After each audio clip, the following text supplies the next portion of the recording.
Bonjour, maintenant on va parler de la bande passante d'un dipôle RLC en régime sinusoïdal. Tout d'abord, quelle est la définition de la bande passante d'un tel dipôle? La bande passante est le domaine de fréquences pour lequel le dipôle RLC donne une réponse importante en intensité efficace. En intensité quoi? Efficace. Ou la valeur de cette intensité efficace est supérieure ou égale à quoi? À I0 sur racine de 2. C'est quoi I0? C'est la valeur de l'intensité du courant efficace à la résonance d'intensité. Tout le monde d'accord? À la résonance d'intensité. Remarquons bien, la bande passante est le domaine des fréquences. Donc, c'est l'ensemble des fréquences qui produit des intensités efficaces supérieures ou égales à I0 sur racine de 2. C'est quoi I0? C'est l'intensité efficace du courant à la résonance. Remarquons bien, pour mieux comprendre la bande passante, ça c'est la courbe de résonance. I efficace en fonction de quoi? De la fréquence. Ça, c'est I0, c'est l'intensité efficace maximale ou l'intensité efficace à la résonance. La résonance est produite lorsque la fréquence du générateur qui alimente le dipôle RLC égale à la fréquence propre du quoi? Du circuit ou du dipôle. F0 est la fréquence propre du dipôle RLC. Remarquons bien, en rappelant la définition, la bande passante est l'ensemble des fréquences qui produit une intensité efficace dans le circuit supérieure ou égale à I0 sur racine de 2. Si ça est I0 sur sa racine de 2, alors je constate les valeurs de I de l'intensité efficace qui sont supérieures à I0 sur racine de 2 qui vérifie cette condition se trouve où? Se trouve ici. Ce point correspond à une intensité efficace supérieure à I0 sur racine de 2. Ce point correspond à une intensité efficace supérieure à I0 sur racine de 2.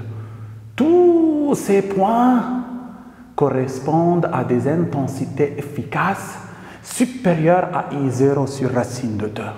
Tout le monde d'accord? Donc, le domaine des fréquences pour lesquelles I est supérieur à I0 sur racine de 2 se trouve dans cette partie.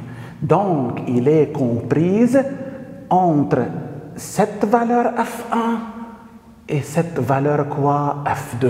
Donc, ça c'est la bande passante. La bande passante est l'ensemble des fréquences qui produit des intensités efficaces supérieures à I0 sur racine de 2. Donc, toutes ces fréquences sont comprises entre ces deux valeurs F1 et F2.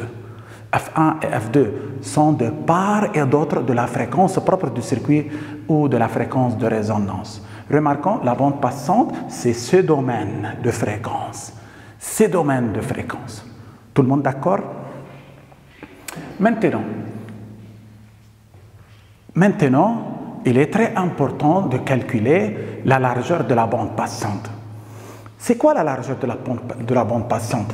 La bande passante commence par une fréquence minimale F1 et se termine par une fréquence maximale quoi? F2. Ce sont les bornes de la bande passante. Donc, la distance entre F1 et F2, c'est delta F égale quoi? F2 moins F1. Delta F, F2 moins F1. C'est la distance entre les fréquences F1 et F2 représentant les bornes de la bande passante. Ça, c'est la largeur de la bande passante. Delta F, c'est F2 moins F1. Cette distance, delta F, s'appelle quoi? Largeur de la bande passante. Maintenant, quelle est l'expression de la largeur de la bande passante? Comment on va déterminer cette largeur? On va se référer à des équations correspondent au quoi? À la courbe de résonance. La courbe de résonance est obtenue à partir de cette équation I égale U sur racine carrée R carré plus L oméga moins 1 sur C oméga au carré. Mais I ici, c'est en fonction de oméga. Et n'oubliez pas que oméga, c'est quoi? Oméga, c'est de pi f. Donc, si je peux déterminer oméga, c'est-à-dire je peux déterminer f. Si je peux déterminer la valeur de oméga correspond à f1, je peux déterminer f1. Et oméga correspond à f2, je peux déterminer quoi? F2. Maintenant, si oméga 1 correspond à f1 et oméga 2 correspond à f2, alors l'intensité efficace du courant correspondant à ces deux valeurs, oméga 1 et oméga 2, est égale à I0 sur racine de 2. Tout le monde d'accord? Tout le monde d'accord? Si F1 correspond à une intensité efficace I égale I0 sur racine de 2, alors oméga 1 va correspondre à quoi?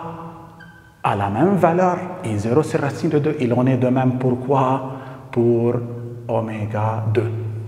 Maintenant, oméga 1 et oméga 2 correspondent aux valeurs I égale I0 sur racine de 2. Mais I0, on sait que I0 égale quoi? U sur R, d'après la leçon précédente, dans la vidéo précédente.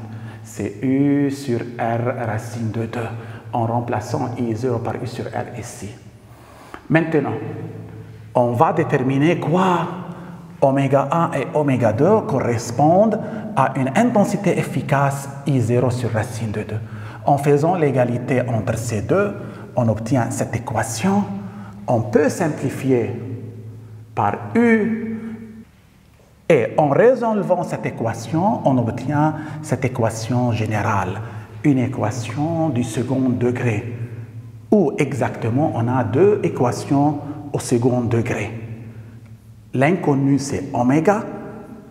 La première équation c'est LC oméga carré plus RC oméga moins 1 égale à 0. La deuxième équation au second degré c'est LC oméga carré moins RC oméga moins 1 égale à quoi? Égale à 0. Les solutions ou les racines de la première équation sont oméga 1 et moins oméga 2. Pour la deuxième équation, la première racine, c'est moins oméga 1 plus oméga 2. On a vérifié ça dans l'exercice, dans la vidéo précédente. Voir ça. On remarque que les racines de cette équation sont opposées aux racines de cette équation. Maintenant, chaque équation donne des racines dont l'une égale par exemple à oméga 1, l'autre c'est l'opposé de oméga 2 ou inversement. Mais on sait que la somme d'une équation du second degré sous la forme ax2 plus bx plus c égale à 0, la somme des racines de cette équation générale, c'est moins b sur a, c'est-à-dire pour la première équation, c'est moins rc sur lc. En simplifiant par c, j'obtiens moins r sur l. Mais la première racine, c'est oméga 1, le second racine, c'est moins oméga 2, leur somme, c'est oméga 1 moins oméga 2. Il en est de même lorsque je prends les racines de la deuxième équation, LC oméga carré moins RC oméga moins 1. La somme de ces racines, c'est moins B sur A. Moins B sur A ici, c'est quoi? C'est R sur L. La somme des racines, c'est moins oméga 1 plus oméga 2. Moins oméga 1 plus oméga 2. Ici, on a oméga 1 moins oméga 2. La somme S en valeur absolue, c'est quoi? C'est R sur L. La somme en valeur absolue représente la différence entre quoi et quoi? Entre les deux pulsations oméga 1 et oméga 2. On va noter quoi? Delta oméga. Delta oméga, c'est la différence entre oméga 1 et oméga 1. Toujours, lorsque je veux déterminer delta oméga, je le calcule à partir delta oméga égale quoi? Égale oméga 2, oméga plus grand, moins oméga plus petite, c'est-à-dire toujours la réponse doit être quoi? Positive. Dans ce cas, pour éviter tout signe négatif, je prends delta oméga égale S, c'est R sur L. D'autre part, delta oméga, c'est R sur L. Delta F, c'est F2 moins F1. Mais on sait que F, c'est quoi? Oméga sur 2pi. Donc F2, c'est oméga 2 sur 2pi. F1, c'est oméga 1 sur 2pi. Remarquons bien. Donc, dénominateur commun de pi, on obtient oméga 2 moins oméga 1. Mais oméga 2 moins oméga 1, c'est delta oméga. Delta oméga est R sur L. En remplaçant delta oméga par R sur L, on obtient delta F égale R sur 2pi L. Ça, c'est la largeur de la bande passante. On constate que cette largeur est proportionnelle à la résistance du dipôle RLC, mais il est inversement proportionnel à l'inductance de la bobine. Donc, plus R est grande, plus la bande passante est grande. Plus L est grande, plus la bande passante est quoi? Est petite. Tout le monde d'accord? Tout le monde d'accord? Ça, c'est quoi? L'expression de la largeur de la bande passante. F1, le domaine F1, F2 correspond à la bande passante. Tout le monde d'accord? Tout le monde d'accord?